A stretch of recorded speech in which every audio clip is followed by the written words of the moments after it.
좋은 아침입니다. 열왕기상 13장 1절에서 10절 말씀 보겠습니다. 1절 보라 그때에 하나님의 사람이 여호와의 말씀으로 말미암아 유다에서부터 베델에 이르니 마침 여로보암이 제단 곁에 서서 분향하는지라. 2절 하나님의 사람이 제단을 향하여 여호와의 말씀으로 외쳐 이르되 제단아 제단아 여호와께서 이와 같이 말씀하시기를 다윗의 집에 요시아라 이름하는 아들을 낳으리니 그가 내 위에 분향하는 산당 제사장을 내 위에서 제물로 바칠 것이요 또 사람의 뼈를 내 위에서 사르리라 하셨느니라 하고. 3절 그달에 그가 징조를 들어 이르되 이는 여호와께서 말씀하신 징조라. 제단이 갈라지며 그 위에 있는 재가 쏟아지리라 하매. 4절 여로보암 왕이 하나님의 사람을 베델에 있는 제단을 향하여 외쳐 말함을 들을 때에 제단에서 손을 펴며 그를 잡으라 하더라.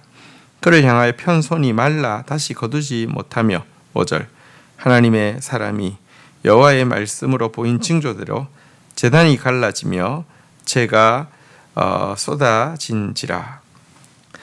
자, 여로보암은 이제 금송아지를 베델과 단에다가 배치하고요. 일반인들로 제사장을 삼고요. 자기가 또 직접 분향하고 이런 제사를 드리고 이런 일을 하고 있었는데요. 하나님께서 이런 여로보암에게 직접 선지자를 보내셔서 경고하고 있습니다. 이 이제 300년 이후에 요시야 시대에 있을 일을 정확하게 이렇게 경고하고 있습니다. 요시야 왕이 와서 이 금송아지 숭배하는 제단에다가 이 금송아지 숭배하는 제사장들을 마치 제물처럼 불태우게 될 것이다 라고 이야기하며 심지어 죽은 그 악한 우상 제사장들의 뼈까지도 다 불살라서 없애버릴 것이다 라는 경고의 예언을 했습니다. 그리고 이것이 이루어질 것에 대한 징표로 지금 이 시간 제단이 갈라질 것이다 이렇게 예언을 했습니다. 이 예언대로 300년 이후에 요시야는 똑같은 일을 문자 그대로 실행하게 됩니다. 하나님께서 왕국이 10지파를 떼어줘서 세운 왕국이 시작부터 이렇게 우상숭배에 빠지게 되었을 때 하나님께서 가만두지 않으시고 처음부터 다시 한번 이 선지자를 보내서 그로 하여금 그의 이 우상 숭배와 그의 불신앙과 그의 불순종에 대해서 경각심을 일깨워주고 있음을 보게 됩니다. 하나님께서 그에게 나라가 장구할 수 있는 길을 명확히 알려주셨습니다. 그것은 주의 율례와 주의 명령을 지키는 것입니다. 그렇지 않으면 그들에게 재앙이 있을 것이고 지금 선지자를 보내서 경고하시는 이유는 지금이라도 깨우치고 돌이키라는 것입니다. 하나님은 어쨌든 우리가 타락하기를 원치 않습니다. 우리가 하나님 말씀대로 돌이키기를 정말로 원하고 계신 것입니다.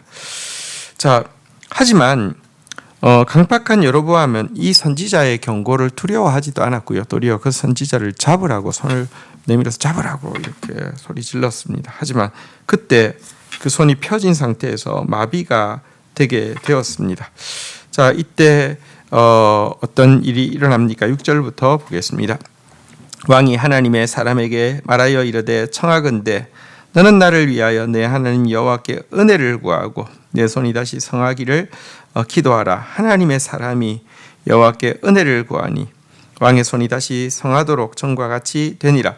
7절 왕이 하나님의 사람에게 이르되 나와 함께 집에 가서 쉬라. 내가 내게 예물을 주리라. 8절 하나님의 사람이 왕께 대답하되 왕께서 왕의 집 절반을 내게 준다 할지라도 나는 왕과 함께 들어가지도 아니하고 이곳에서 떡도 먹지 아니하고 물도 마시지 아니하리니. 9절 이는 곧 여호와의 말씀이 내게 명령하여 이르시기를 떡도 먹지 말며 물도 마시지 말고 왔던 길로 되돌아가지 말라 하셨음이니이다 하고. 10절 이에 다른 길로 가고 자기가 베델로 오던 길로 되돌아가지도 아니하니라. 자, 여로보암이 손이 마비가 되었고 말랐을 때 하나님께 은혜를 빌어달라고 하자 선지자가 은혜를 빌자 손이 회복되었습니다. 그러면 그제라도 그는 하나님을 두려워하고 하나님의 말씀대로 다시 자기에게 나라를 맡겨주신 하나님 앞에서 하나님의 율례와 법도대로 행하겠다고 다짐해야 되겠는데요. 그는 도리어 이 선지자를 뇌물로 유혹해서 자기 편으로 영험 있는 이 선지자를 자기 편으로 만들려고 유혹하고 있는 모습을 보게 됩니다. 우상 숭배와 하나님 신앙의 결정적인 차이가 뭐냐고 하면 우상은요 매수할 수 있고 자기 이렇게 목표를 위해서 이렇게 서로 딜할 수 있는 관계가 우상입니다. 하나님은 절대로 하나님의 기준을 어겨서 하나님께서 매수당하지도 않고 우리가 매수할 수 있는 것도 아닙니다. 그래서 인간은 우상숭배를 좋아합니다. 왜냐고 하면 신도 내가 딜할 수 있고 조종할 수 있기 때문에 우상숭배를 좋아하는 것이죠. 어쨌든 이렇게 선지자를 매수하려고 들었습니다. 정말 그는 하나님께서 은혜로 나를 맡겨주셨음에도 불구하고 진짜 하나님으로부터 징벌을 받을 수밖에 없는 자임을, 버림받을 수밖에 없는 자임을 거듭거듭 보여주고 있는 것입니다. 한편 이 그 매수에 대해 이 선지자는요 왕과 함께 떡도 먹지 않고 물도 마시지 않고 하나님께서 떡도 먹지 말라고 물도 마시지 말라고 심지어 베델로 올라왔던 동일한 길로도 오지 말고 딴 길로 돌아오라고 하신 그 말씀 때문에 나는 당신과 함께 할 수 없다라고 하고 떠나고 있는 모습을 보게 됩니다. 이것은 하나님께서 베델에 대해서 얼마나 진노하고 계신지와 하나님의 심판이 임할 때 얼마나 철저하게 임하실 것인지를 보여주는 행위 계시의 성격을 가지고 있습니다. 악과 조금도 함께하지 말라고 하나님이 너무 싫어하신다고 악에 대해서 반드시 심판하실 것이라고 급하게 달아나라고 이야기하신 행위 계시를 보여주고 있습니다.